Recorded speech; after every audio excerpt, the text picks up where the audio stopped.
Ce n'est pas mon fils !» s'exclama Esther en tenant le nouveau-né qui venait d'être accouché par les infirmières. 16 paroles ont résonné dans la salle, jetant un voile de consternation sur toutes les personnes présentes.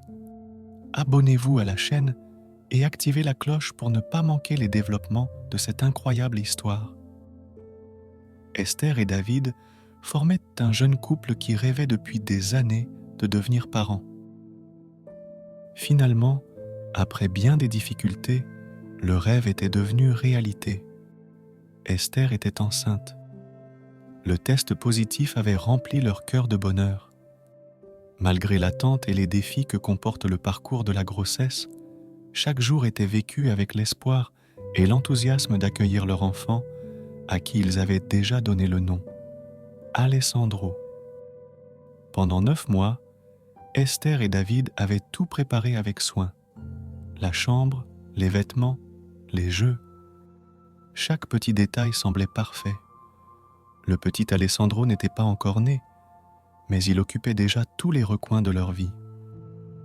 Chaque échographie était un moment de joie, et chaque mouvement du bébé dans le ventre d'Esther était une célébration de l'amour qui les unissait.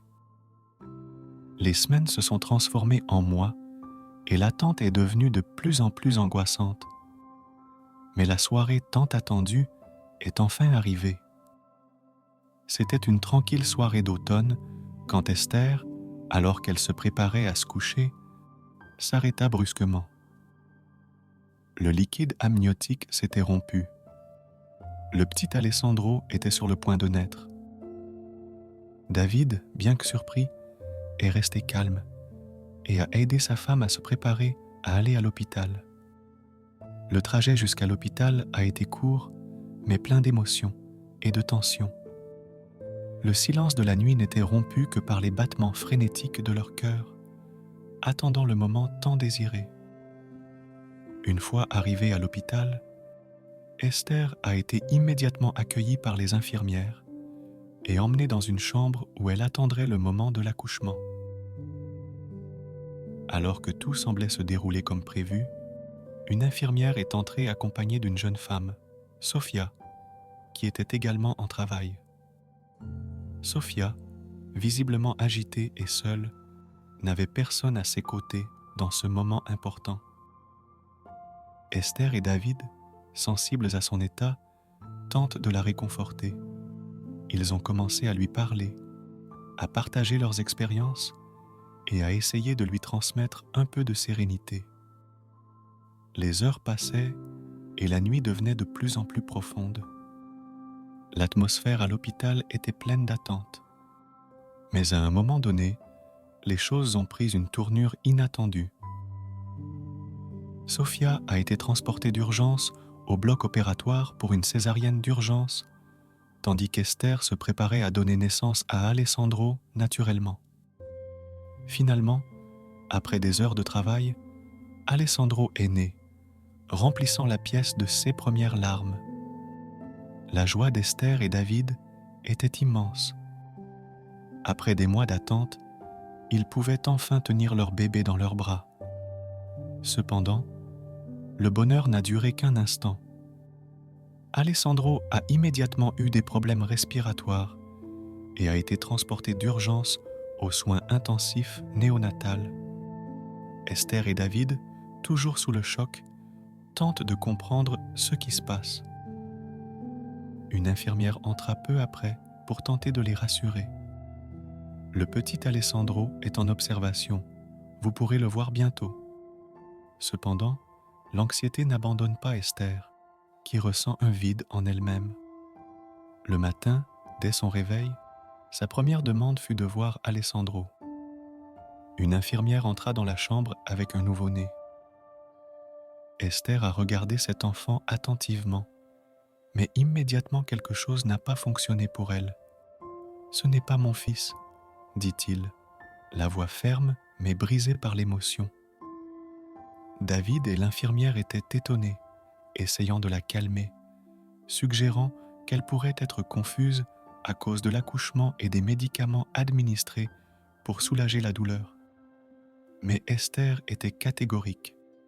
cet enfant n'était pas Alessandro. « Je veux voir mon fils. Où est Alessandro ?»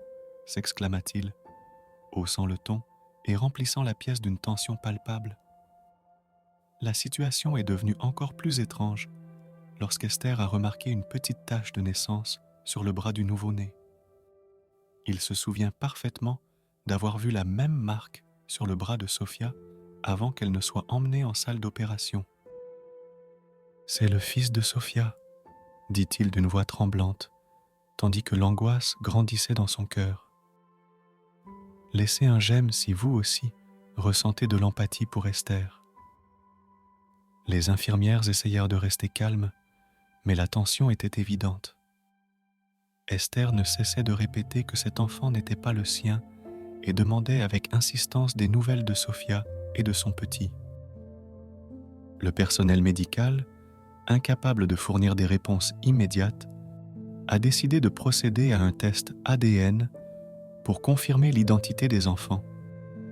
L'attente des résultats des tests semblait éternelle et la situation à l'hôpital est devenue encore plus chargée d'émotions.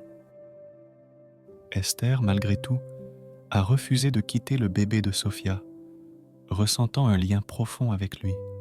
« Je ne le laisserai pas partir tant que j'aurai mon fils », dit-elle avec détermination, en serrant le petit contre elle. Après des heures d'attente, les résultats du test ADN sont revenus, apportant avec eux une vérité choquante. Il y avait eu un changement. L'enfant qu'Esther tenait dans ses bras était bien le fils de Sofia, et Alessandro était toujours aux soins intensifs. Mais ce n'était pas la seule nouvelle choquante. Le médecin, d'une voix tremblante, explique que Sofia n'a pas tenu le coup lors de la césarienne. La nouvelle frappa Esther et David comme la foudre. Alors qu'ils se préparaient à rencontrer enfin Alessandro, la pensée de l'enfant de Sofia, désormais orpheline, ne les a pas abandonnés. « Que va-t-il lui arriver ?» a demandé Esther à l'infirmière qui, d'une voix compatissante, a expliqué que le bébé serait confié aux services sociaux et probablement abandonné en adoption. Les paroles de l'infirmière ont résonné dans l'esprit d'Esther, alors qu'elle tenait enfin Alessandro dans ses bras. Il regarda le petit orphelin, seul dans son berceau, et ressentit un lien particulier avec lui. Les jours suivants, Esther et David passèrent tout le temps possible aux côtés d'Alessandro, mais la pensée du bébé de Sofia ne les abandonna pas. Finalement, après mûre réflexion, ils ont pris une décision qui allait changer leur vie pour toujours. Ils ont décidé d'adopter également le fils de Sofia.